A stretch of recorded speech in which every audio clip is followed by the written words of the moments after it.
the Inspirative TV channel. Meet different people with different experiences, language, culture, arts, and education. Okay, my brother. Assalamualaikum. Salam. Aku akan bikin konten tentang Muslim di negara Cina. Sehangat mentari in Beijing. Ya. Jadi ternyata itu ada utlubul ilma walau bisin. Carilah ilmu sampai ke negeri Cina. Itu dalil apa hadis aku gak tahu, yang jelas itu aku sering baca ya. Utlubul ilmi walau bisin.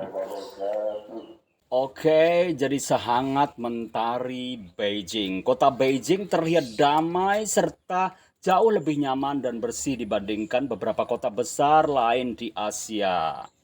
Jalan-jalannya sangat mulus, rapi, dipadati mobil-mobil baru dan mengkilat seperti BMW, Mercedes, Audi, bahkan Jaguar.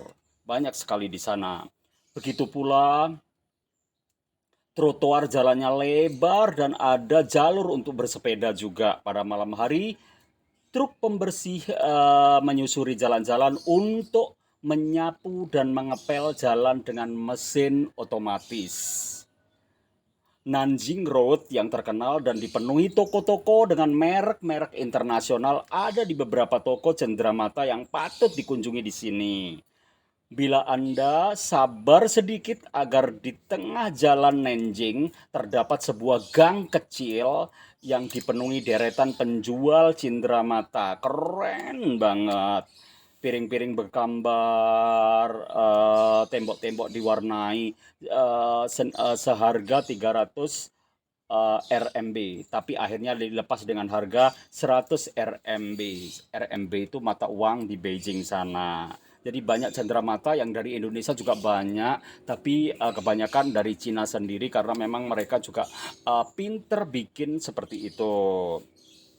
Selanjutnya lapangan Tiananmen, lapangan luas di depan Forbidden City. Ini sudah dipenuhi pengunjung, tampak sebuah layar digital besar dan panjang sepanjang di tembok menayangkan semacam propaganda menjelang peringatan National Day yang jatuh pada 1 Oktober. Lapangannya bersih tertata rapi. Karena tak sabar kami segera melangkah ke Forbidden City. Forbidden City itu artinya kota larangan ya.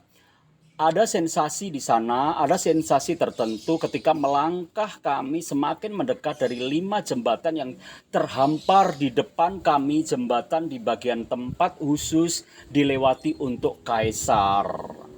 Menyeberangi jembatan kami menuju Meridian Gate, masuk ke dalam lorong dan akhirnya tibalah di kota kuno yang terawat baik ini. Pandangan kami langsung tertuju ke istana bercat merah, hijau, dan kuning. Serta istana kecil lainnya yang berjumlah 90 plus 980 bangunan dan 8.000 kamar. 8.704 kamar dari istana seluas 150.000 meter persegi di atas 72 hektar tanah. Inilah 24 kaisar dari masa dinasti Ming dan dinasti Qing memerintah Cina. Dulu kaisar menganggap diri sebagai putra surga dan mengklaim kedidayaan mereka diturunkan dari surga. Kediaman kaisar dibuat berdasarkan replika dan istana ungu dengan dewa-dewa tinggal di surga. Tempat suci semacam itu tentulah terlarang bagi orang biasa karena istana disebut kota terlarang atau Forbidden City. Kebanyakan pengunjung yang memadati Forbidden City pagi itu adalah penduduk Cina sendiri dan pakaian mereka sederhana sekali, bahkan tak sedikit yang tampak seperti petani yang datang dari jauh. Walaupun begitu, di beberapa lokasi padat, tidak ada saling serobot atau dorong mendorong. Jadi mereka saling paham dan tidak ada apa namanya, istilah kita itu berdesak-desakan terus ini apa crowded gitu, enggak, mereka saling menghargai. Salah satu istana yang mungkin membuat iri para pengunjung perempuan adalah tempat penyimpanan perhiasan permaisuri. Bayangkan satu istana isinya perhiasan saja, saking luasnya orang dapat menghabiskan satu hari penuh untuk betul-betul menjelajah Forbidden City atau kota terlarang. Semula kami akan menikmati tembok besar yang memang juga famous, yaitu Great Wall. Yaitu Great Wall itu dari Badaling Pass yang populer, namun pemandu menyarankan kami naik melalui Nan Pass 50 km dari Beijing yang pendakinya tidak terlalu curam. Jalan raya menuju tembok besar atau Great Wall lancar sekali dan kualitas jalan aspalnya sangat bagus dan keren. Saat kami tiba di tempat awal pendakian, semua prasarana sangat teratur dan bersih. Sekeliling semak-semak hijauan dipelihara, bangku-bangku meja tertata rapi. Dengan susah payah di sekelilingnya, kita berhenti di sana. Kami pun berhasil ke pos. Oke, selanjutnya di beberapa bagian terlihat ratusan kunci gembok. Ya, kunci gembok itu digantungkan di tembok ini. Tradisi muda-mudi setempat yang sedang kasmaran menggantungkan kunci supaya cinta mereka pun awet dan terkunci. Ya, ada tempat lain yang meski disinggahi banyak wisatawan Muslim yang selalu singgah di sini, yang berkunjung ke masjid yang di seluruh dunia untuk melihat desain arsitektur keislamannya yang bagus banget dengan menara tinggi serta terdapat ukiran kaligrafi yang keren. Dan ukiran kaligrafi Arab ada di dinding-dinding setiap sudut masjid. Kalau dilihat sepintas, masjid Huai Sheng terlihat tidak seperti masjid-masjid pada umumnya. Kalau biasanya kita melihat masjid dengan bentuk kubah yang megah, maka dengan bentuk kubah yang megah, maka kita akan melihat masjid Huai Sheng ini layaknya sebuah kuil.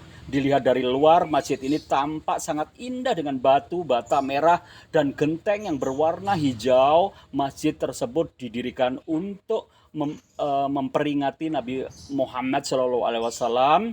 Nama Huang Sheng dipilih karena mengandung arti mengingat kebijakan yang diharapkan dapat ditanamkan oleh umat Muslim di Guangzhou.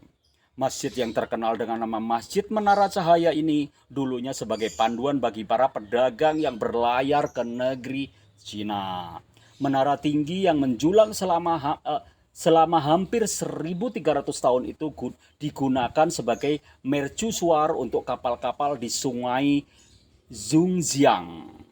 Masjid tersebut juga dikabarkan telah pertama dua kali, pertama pada tahun 1350 selama dinasti Yuan dan kedua kalinya pada tahun 1965 di bawah dinasti Qing. Wow, keren banget masjidnya. Perpaduan yang baik dari budaya Arab dan budaya Cina menjadikan masjid ini menjadi salah satu hal yang menarik minat wisatawan dan penduduk lokal untuk mengunjunginya. Para kaligrafi yang terdapat di Masjid Huangsheng ini memiliki tulisan kaligrafi Cina yang sangat mendidik. Tulisan tersebut berbunyi agama yang membawa rasa hormat dan kemuliaan yang dibawa dari wilayah barat. Barat yang dimaksud di sini adalah wilayah Jazirah Arab seperti dikutip on Islam. Layaknya masjid pada umumnya, Masjid Huangsheng ramai dikunjungi orang ketika waktu-waktu sholat, terlebih kita sholat Jumat atau bulan Ramadan. Masjid ini sangat ramai, juga dikunjungi oleh para wisatawan lokal maupun mancanegara yang sedang berkunjung di Guangzhou. Selain aktivitas keagamaan, masjid ini juga menjadi salah satu tempat kegiatan sosial keagamaan, tentu saja agama Islam di negeri Cina. That's all about Muslim Cina. dan senghangat mentari Beijing. Thank you very much. Wabillahi taufiq wal hidayah. Wassalamualaikum warahmatullahi wabarakatuh.